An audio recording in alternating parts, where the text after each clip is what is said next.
하나님 말씀 사무엘상 10장 2절에서 6절까지의 말씀을 같이 보겠습니다. 사무엘상 10장 2절로 6절까지 저하고 한 절씩 교독하겠습니다. 네가 오늘 나를 떠나가다가 베냐민 경계에 셀사에 이르는 라헬의 묘실 곁에서 두 사람을 만나리니 그들이 내게 이르기를 내가 찾으러 갔던 암나귀들을 찾은지라 내 아버지가 암나귀들의 염려는 놓았으나 너희로 말미암아 걱정하여 이르되 내 아들을 위하여 어찌하리요 하더라 할 것이요.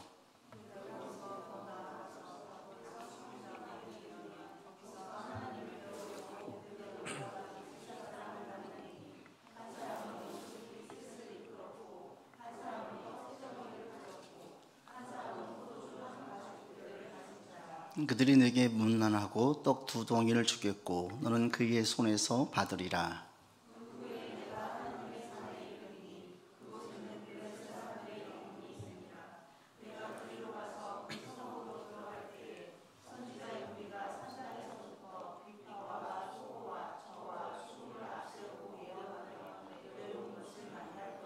같이 합니다.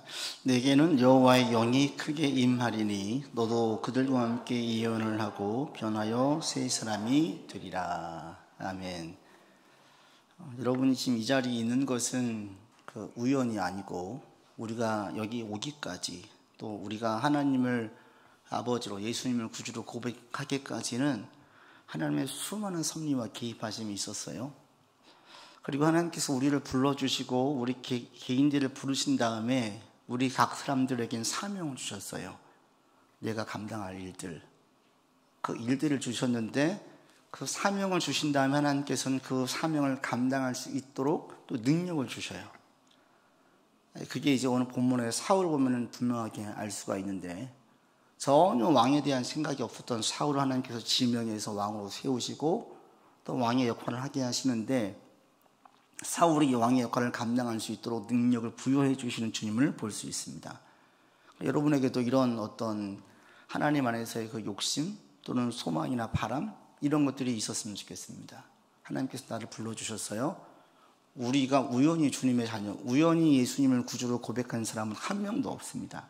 하나님의 그 고백하심까지 계속된 이끄심이 있었어요. 이게 주님 안으로 들어오면 들어올수록 더 고백되어지죠. 이게 칼뱅이 얘기했던 예정론이에요. 현재에서 과거를 돌아보니 많은 하나님의 도우심이 있었다. 우리 자녀들 보면 똑같은 거예요. 자녀들이 큰 다음에 보면 어때요? 알수록 깨달을수록 부모님께 감사한 이유는 부모님의 수많은 보살피심과 개입하심이 있어서 내가 여기까지 말씀을 깨닫게 되어지니 그게 감사한 거예요. 그런데 신앙 안에서도 이걸 똑같이 고백되어지고 이 고백이 바로 예정입니다. 하나님의 인도하심이 있었구나. 그리고 그 부르심 가운데 우리를 불러주시고 그냥 네 마음대로 살아라 이렇게 하시지 않고 우리 가운데 사명을 주셨어요. 그 사명은 우리 가운데 인생을 대단히 보람 있게 만들고 행복하게 만드는 일이에요. 그 일들을 순종하고 나가다 보면 이제 인생이 막 재미가 있고요, 감사하고요, 행복하다는 말이 절로 나와요. 여러분 가운데 이런 은혜가 있기를 바랍니다.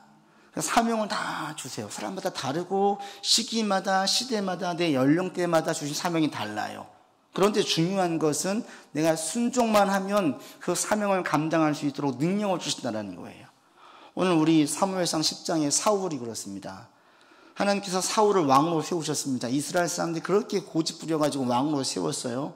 하나님께 막 떼를 쓴 거예요. 하나님께서 그것은 아니다라고 얘기해도 이 떼를 쓰니까 하나님과 인간이 싸우면 하나님이 지셔요. 아무리 떼를 써도 안 되는 건 알기 때문에 들어주시는 거예요. 여러분 가운데도 하나님께 떼 써가지고 응답받는 분들 많이 있지 않습니까? 지나고 나면 그렇게 중요한 게 아닌데도 그때는 그렇게 절박하게 기도했어요. 저도 그런 경우가 있어요. 막 기도했어요. 근데 응답이 됐어요. 나중에 보니까 그게 그렇게 내 인생이 중요하지 않는데 그때는 왜 그렇게 내가 중요하게 여겼는지 이런 경험들이 있어요. 근데 그런 경우에 들어주시기도 해요. 그래서 신앙 가운데에 할 수 있으면 주님의 뜻대로 구하는 게 제일 좋은데 우리 인간의 욕심이 가끔씩 막 떼를 쓸 때가 있어요.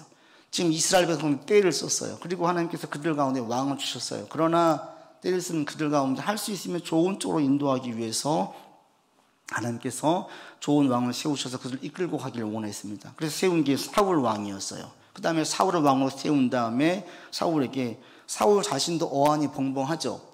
왕에 대한 생각 자체가 없었던 자기에게 갑자기 사무엘이 기름을 붓고 왕으로 세웠으니, 그래서 세 가지의 증표를 얘기합니다. 한 가지는 가다가 네 아버지가 너를 걱정한 소식을 들을 것이다. 또 한 가지는 가다 보면은 떡 2덩이를 주는 사람이 있을 것이다. 그리고 또 하나, 선지자들의 무리가 예언하는 걸 볼 텐데 그때 네가 그 가운데 있을 때 여호와의 영이 네게 임하여서 네가 그들과 함께 예언을 할 것이다. 세 가지를 증표로 주셔요. 이게 임하면 하나님께서 나를 진짜 왕으로 세우시려고 하는구나 알라는 거죠. 내려갔어요. 그래서 정말 만났지요. 사람을 통해서 아버지 소식을 듣게 되어지고 떡 2덩이를 주는 사람을 만나게 됩니다. 이건 그렇게 중요하지 않아요. 정말 중요한 게 뭐냐면 선지자 무리 가운데 함께 여호와의 영이 임하여서 예언하는 거예요. 여러분 6절에 보십시오. 같이 읽겠습니다. 내게는 여호와의 영이 크게 임하리니 너도 그들과 함께 예언을 하고 변하여 새 사람이 되리라. 여호와의 영이 내게 임해서 네가 예언할 거야. 그때에 네가 이제 새로운 사람이 될 거다라고 말씀하시는 거예요. 이게 바로 하나님께서 사울이 왕이 되도록 준비시키시는 거예요. 하나님께서 우리에게 사명을 주시고 감당할 때 제일 첫 번째 어떻게 하시냐면 새로운 사람 되게 하신다. 이 새 사람이 뭐냐? 이것은 신약에 있는 새로운 피조물 이런 의미가 아니에요. 구원받는 걸 얘기하는 게 아니라 마음을 새롭게 하는 그런 것을 말해요.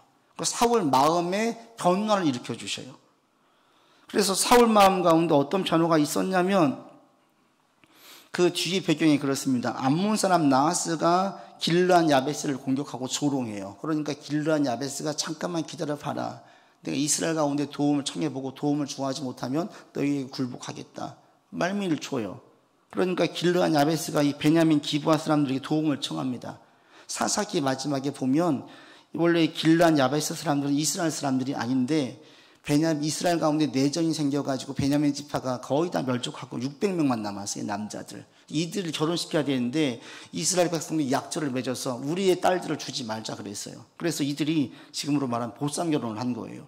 길르한 야베스 사람들 여자들 끌어안아다가 업어다가 결혼을 해가지고 그런 과거의 역사가 있었어요. 그래서 길르한 야베스와 이스라엘이 친족 관계가 된 거죠. 이스라엘 백성들이 베냐민 지파가 도움을 청하니까 베냐민 지파에게 도움을 청하니까 이 베냐민 지파 사람들이 그냥 울어요. 소리 높여 울기만 해요. 왜 그러겠습니까? 신세가 처량하니까. 도와달라고 했는데 도울 힘이 없는 거예요. 울고 있어요. 사울이 기름 부음 받았는데 사울이 밭에서 소를 몰고 오다가 백성이 우는 걸 보고 물어봐요. 왜 울어요? 그러니까 하는 말들이 저쪽에서 지금 암몬 사람이 공격해 와서 다 죽이려고 하는데 힘이 없어가지고 우리가 울고 있습니다. 이 얘기하니까 그때 갑자기 사울에게 하나님의 영이 또 다시 한번 크게 감동해요. 이 감동이 어떻게 하냐면 사울에게 분노로 오게 만들어요. 분노로 와가지고 소 2마리를 끌고 가던 그 소를 잡아가지고 각을 떠서 각 지파에 보냅니다. 전령을 보내가지고 전쟁을 일으킬 것이니까 참전하라고 해요. 만약에 이 전쟁에 참전하지 않으면 큰 재난을 당할 것이라고 위협까지 하자 각 지파가 큰 두려움에 빠져가지고 이스라엘 자손 30만 명, 유다 사람 3만 명이 모여가지고 전쟁을 치르게 돼요. 사사 시대에는 이런 일이 없었어요. 이렇게 많은 자들이 모여가지고 전쟁에 참전한 적이 없었어요. 그런데 사울이 이렇게 해가지고 백성을 모아서 이 전쟁에 들어가는 거예요. 그런데 여기까지 보면 사울의 이런 분노, 그리고 사람들을 모으는 이런 힘들을 보잖아요. 매우 이례적이에요. 사울을 가까이 알았던 사람들은 아마 깜짝 놀랐을 겁니다. 왜? 사울은 이런 사람이 아니에요. 사울은 그냥 우리 주변에 있는 평범한 소시민이에요. 사울은 국가에 대한 야망이나 어떤 정치에 대한 생각이나 큰 뜻이 없어요. 그냥 집에서 아버지 말씀 잘 듣는 순종적인 아들이었지 이런 용기와 기백이 있는 자가 아니었어요. 장수가 아니었어요. 그런데 하나님의 영이 임하니까 그 가운데 나가는 거예요. 아마 어쩌면 하나님의 영이 임하지 않았으면 사울도 이들처럼 똑같이 울었을 겁니다. 아이고 어떻게 합니까? 진짜 어떻게 합니까? 그렇지 않으면 나는 모르겠어요. 난 집에서 할 일이 많아가지고 밭이나 가면서 농사나 계속 해야 되겠습니다. 이럴 수도 있어요. 그런데 사울이 하나님의 영에 감동되어지자 바뀌었어요. 그래서 바뀌어서 이런 반응을 보이면서 이스라엘을 모여서 전혀 일만의 망설임도 없이 사람들을 모아가지고 전쟁에 나가는 거예요. 이게 어떻게 이런 변화를 가져왔느냐? 성경에 계속 반복돼서 이야기하는 게 하나님의 영이 그에게 임했다는 겁니다. 여러분 이걸 잘 모르시는 분들은 생소할 수 있어요. 성령 하나님에 대해서. 성령께서 역사하시면 많은 역사가 일어나는데 가장 눈에 보이는 게 1차적으로 육체의 치유죠. 성령의 역사가 임하자 육체의 병들이 막 떠나가기 시작했어요. 예수님 승천하신 이후에 제자들을 통해서 많은 병들이 나와서 심지어 가지고 있던 손수건만 얹어도 10병이 떠나갔어요. 그리고 베드로 같은 경우에는 죽었던 여인 도르가는 살리기도 했어요. 예수님처럼 생명을 살리기도 했어요. 성령께서 역사하시니까 육신이 치유되어져요. 육신이 회복되어져요. 이런 것처럼 성령이 역사하시면 마음에도 영향을 줘요. 우리 힘들 때 그렇게 하잖아요. 마음 단단히 먹어라. 왜 마음을 단단히 먹으라 그래요? 밥 잘 먹고 힘내라가 아니라 마음이란 새로운 어떤 영역이 있으면 우리가 다 아는 거예요. 살고 죽는 것은 마음이 있으면 아는 거예요. 마음이 강하고 마음을 담대하게 먹으면 이겨낼 수 있어요. 마음이 무너지면 아무리 건강한 체력을 가지고 있어도 이게 아무짝에 쓸모가 없어요. 마음을 단단히 먹으라고 하죠. 성령께서 육체를 강건하게 해주시는 것처럼 성령께서 우리 마음에도 영향을 주실 때가 있어요. 그러니까 사울은 원래 이런 생각이 없었어요. 없는 자예요. 이런 분노도 없고 국가에 대한 생각도 없고 쳐들어왔을 때 아마 똑같이 아이고 어쩔까 아이고 어쩔까 이랬을 거예요. 그런데 어디서 그런 용기가 났는지 백성들을 모으고 용감한 행동을 하면서 맹렬하게 그 분노를 드러냈어요. 이게 어디서 나온 것입니까? 성령 하나님께서 불을 지펴주신 거예요. 한 번도 나라와 민족에 대해서 백성이 아니를 생각하지 않았던 사울이 성령께서 그 가운데 불어넣어 주시자 크게 반응을 했어요. 그러면서 그 가운데 그를 통해서 역사가 나타나게 됩니다. 여러분 예수를 믿고 고백하고 따를 때에 성령 하나님께서 우리 가운데에 우리 마음에 감동을 주시고 힘을 주시고 무엇인가 새로운 것들을 불어넣어 주세요. 여러분 힘들고 어렵다면 그런 것들을 강구하시기 바랍니다. 하나님의 일을 감당할 때 제일 첫 번째 주시는 게 마음에 불어넣어 주시는 거예요. 마음을. 어떤 집사님 학원을 운영하시는 분이 정신없이 살다 보니까 어느 날 계속 그런 마음이 들더래요. 선교에 대한 마음이 자꾸 들더래요. 그게 한 번으로 끝나는 것이 아니라 계속 마음이 들어가지고 그 주일날 갈 때는 안 되겠다. 목사님 찾아뵙고 혹시 내가 선교사님 도울 분이 있으면 좀 도와야 되겠다. 학원 때문에 바빠가지고 내가 어디 움직일 수는 없고 내가 도울 수 있는 건 도와야 되겠다. 이렇게 마음 먹고 주일 왔대요. 근데 그 주일 마침 외부에서 선교사님 오셔가지고 설교하시는 거예요. 끝난 다음에 만나서 잠깐 얘기하는 시간을 가졌는데 얘기하다 보니까 그분의 자녀가 지금 한국에 들어와서 대학 가려고 SAT를 준비하고 있대요. 그런데 알아보니까 너무 비싸가지고 학원을 다닐 수 없어가지고 그냥 이분 자녀가 그냥 혼자 공부한다는 거예요. 그 얘기를 듣고 있던 이 집사님도 그러는 말이 선교사님 제가 SAT 유명 학원 원장이에요. 자녀를 우리에게 보내주세요. 얘기를 하시라는 거예요. 학원에 가면 수백만 원 들어가는데 제가 섬기겠습니다. 해서 아이를 보내주세요. 라고 얘기를 하더래요. 그러면서 그 자리에서 얘기하면서 깨달았다는 거예요. 하나님께서 왜 내게 자꾸 이런 마음을 주시나 그랬더니 오늘 선교사님 만나서 얘기하다 보니까 알게 됐습니다. 이렇게 얘기를 해요. 이게 누구냐면 우리가 섬기고 있는 조유한 선교사님 자녀 큰아이 얘기예요.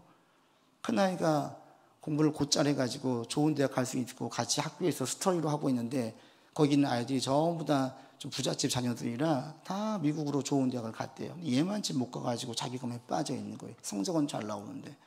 그래서 SAT를 준비를 해야 되겠는데 도저히 경비가 비싸서 못해서 일단은 방학 때 들어와서 학원을 다닐까 해서 너무 비싼 거예요. 그랬는데 이분을 만나가지고 이렇게 진행되어지는 거예요. 하나님께서 하나님 일을 진행하실 때에 사람들의 마음에 감동을 주세요. 마음에 일하세요. 전혀 생각하지 못했던 생각들을 불어넣어 주세요. 이렇게 역사를 일으키는 경우가 부지기수입니다. 부지기수.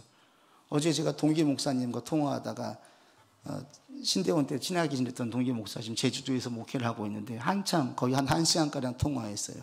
얘기하다 중간에 그런 얘기를 해요. 있어 보니까 진짜 하나님께서 까마귀들을 많이 보내주시는 것 같아. 이런 얘기를 해요. 힘들고 어려울 때에 예상치 못한 분들을 통해서 위로해 주시고 힘을 주신 경우가 많다라는 거죠.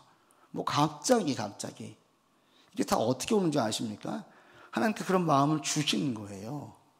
이게 신앙이 없는 분들은 에이 그냥 스쳐 지나간 내 생각이겠지 이렇게 들죠. 여러분 신앙 안에 들어와 보십시오. 점점 하나님의 개입과 감동이 있음을 우리가 외면할 수 없고 부인할 수 없어요.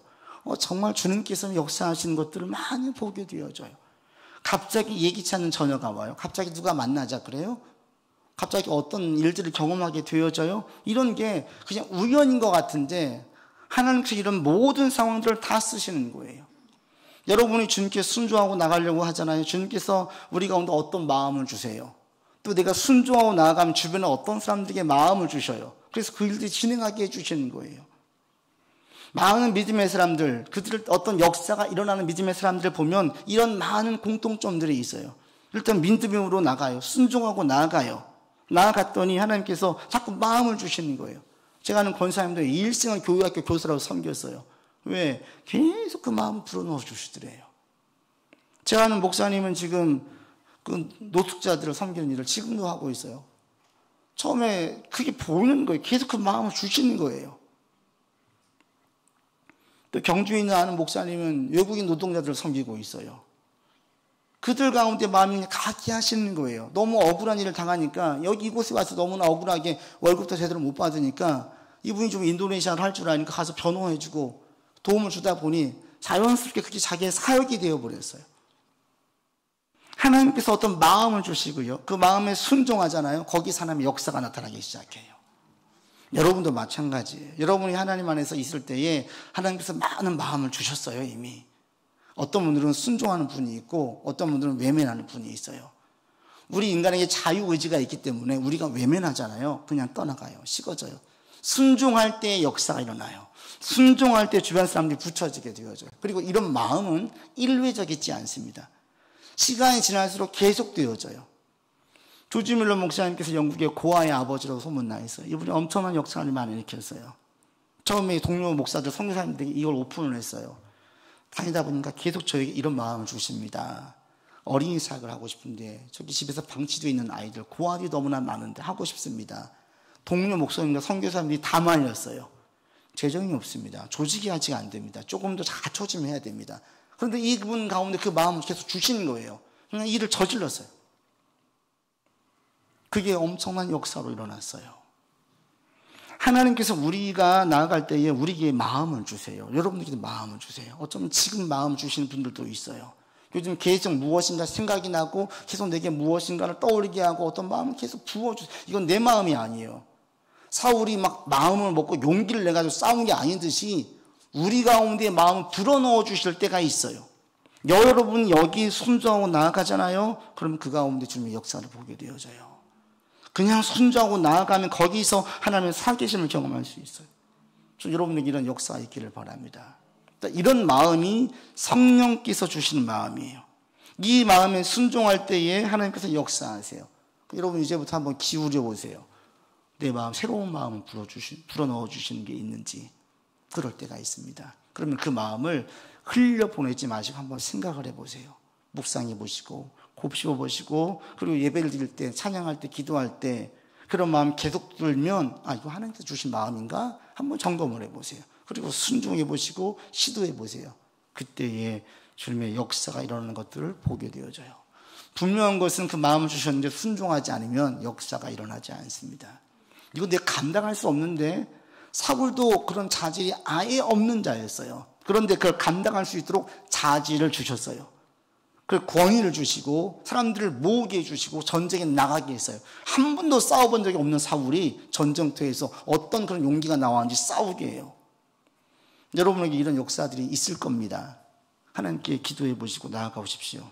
그러면 지금부터 주님께서 우리 가운데 우리가 마음을 열고 나아갈 때 하나님께서 마음을 주세요. 그 마음이 우리의 삶에 놀라운 역사들로 일으키게 합니다. 그래서 하나님께서 순종하시고 나를 부르신 하나님, 나를 통해서 어떤 일을 이루시기를 원하십니까? 물으세요. 제가 순종하겠습니다. 그때 주께서 마음을 주시길 시작해요. 그리고 주변에 사람들을 붙이기 시작해요.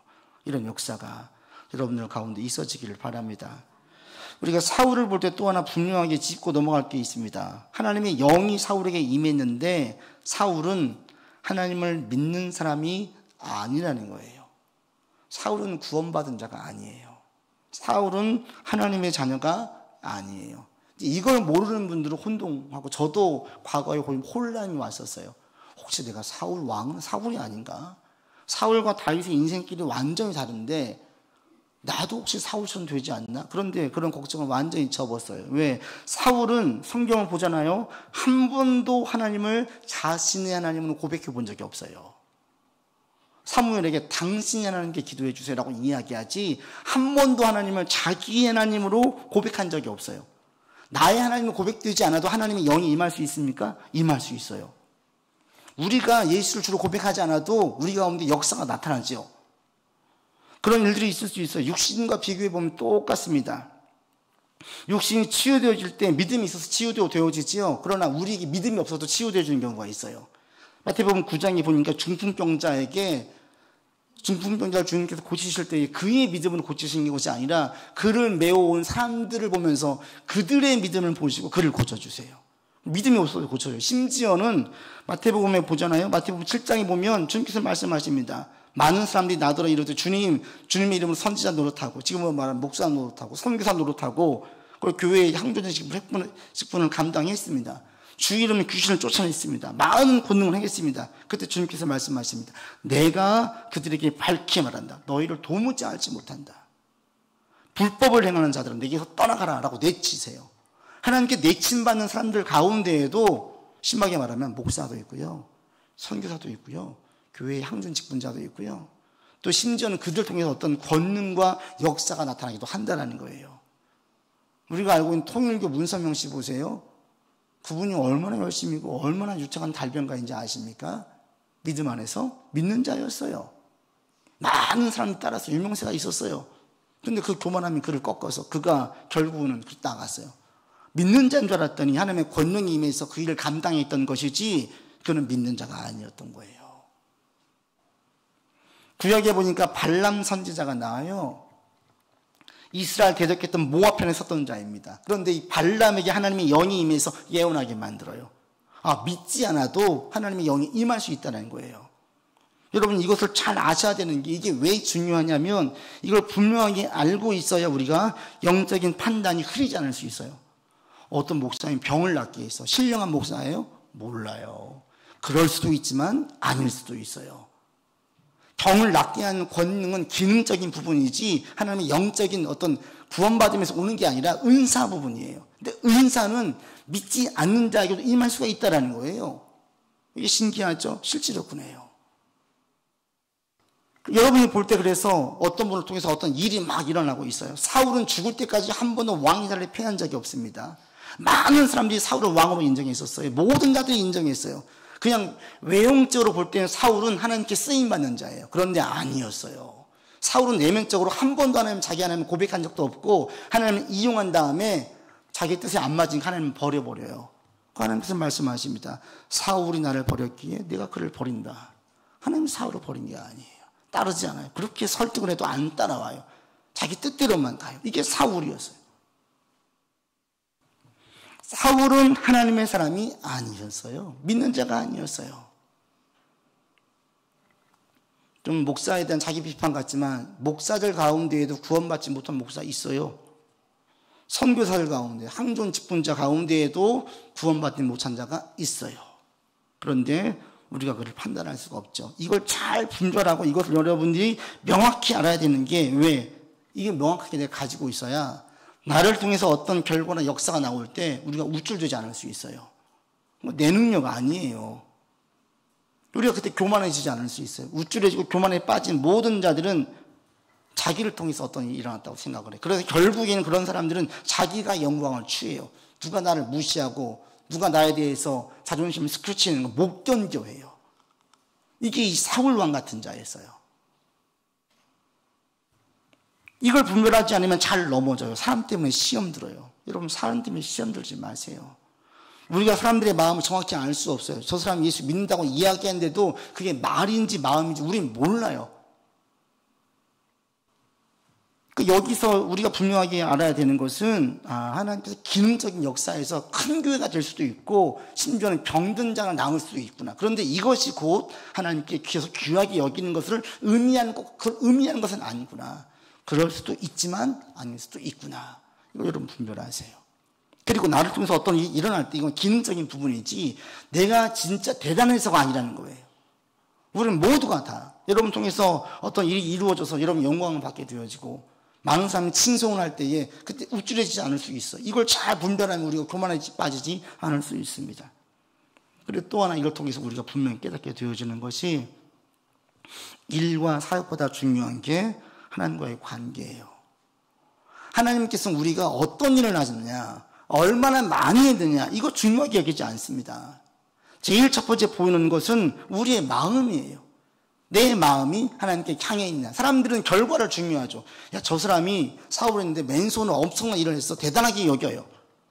맨손으로 했는데 조그맣게 하는 거하고 엄청난 큰 대기업 이루는 거하고 보는 눈이 다르죠. 그런데 하나님은 이걸로 다르게 보시지 않는다라는 거예요. 하나님께서 보시는 건 뭐예요? 마음이에요, 마음. 여러분의 마음이 계속 하나님을 향해 있으셔야 돼요. 여러분, 하나님 부르면 마음에 울림이 있어요? 감사가 있으십니까? 이런 거예요, 이런 거.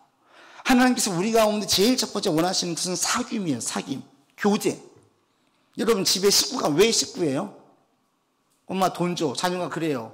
그런데 이게 계약 관계입니까? 아니에요, 혈연 관계예요. 근데 뭐가 있어요? 깊은 친밀한 교제가 있어요. 밥 먹고, 부대끼고, 여행 다니고. 절친은 왜 절친입니까? 함께 있었던 시간들이 많이 있고, 추억이 함께 있으니까 절친이에요.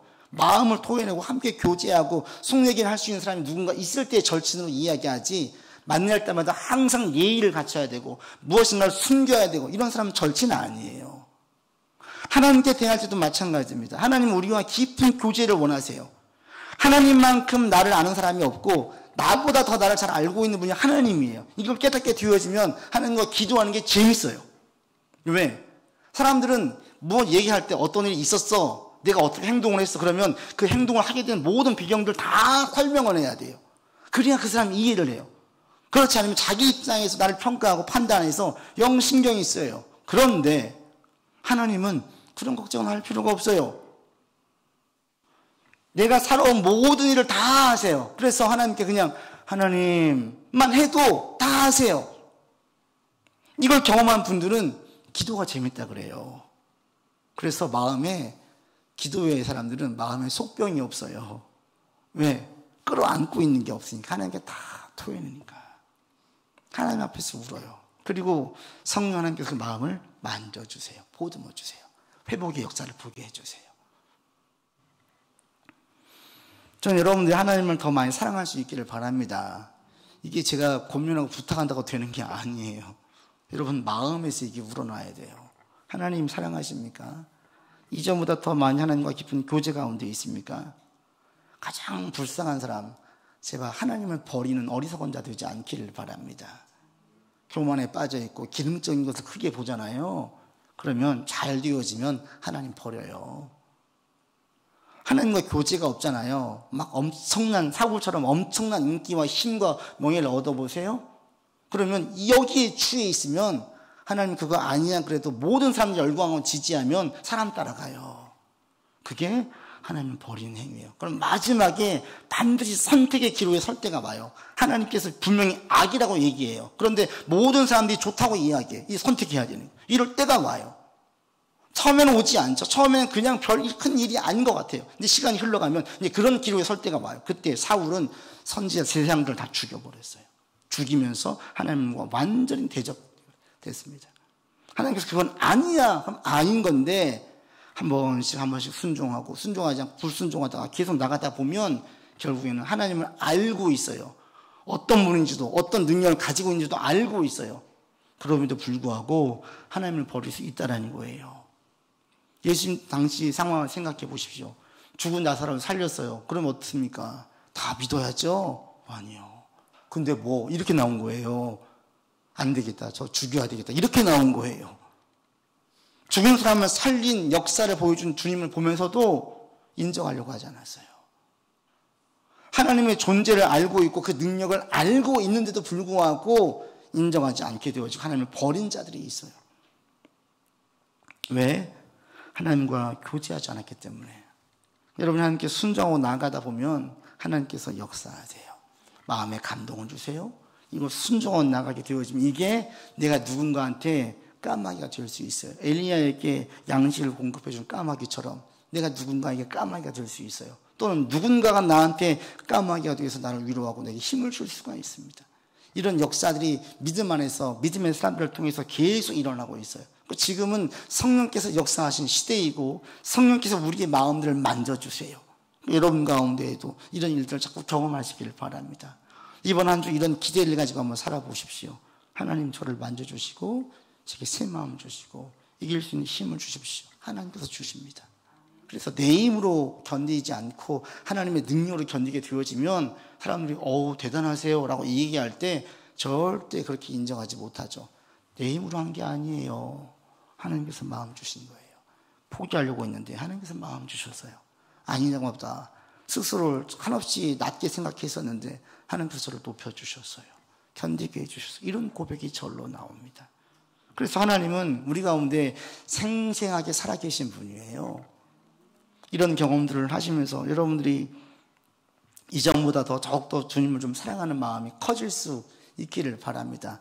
예배를 드릴 때마다 주님이 살아계심을 알게 되어지고 내 삶에 개입해 주심을 알게 되어지고 또는 내 마음 가운데 힘을 주셔서 새로운 마음을 주시는 주님의 역사를 경험하는 여러분이 되기를 바랍니다.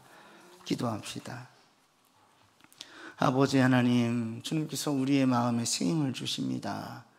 사울을 왕으로 세우고 그의 마음에 변화를 주신 하나님, 우리가 주를 구주로 고백하고 따라 나갈 때에 주께서 우리의 마음에 새 마음을 주십니다. 하나님, 새롭게 주신 그 마음을 우리가 캐치하게 도와주시고 또 그 마음에 순종할 수 있는 우리 되도록 인도하여 주시옵소서. 순종할 때 주님의 역사를 보게 되어집니다. 하나님의 살아계심을 경험하게 됩니다. 이 경험과 역사들이 우리의 삶에 있기를 원하오니 주여 도와주시고 하나님은 한 주간도 우리의 삶에서 역사하여 주시옵소서. 우리 구주 예수 그리스도 이름으로 기도드립니다. 아멘.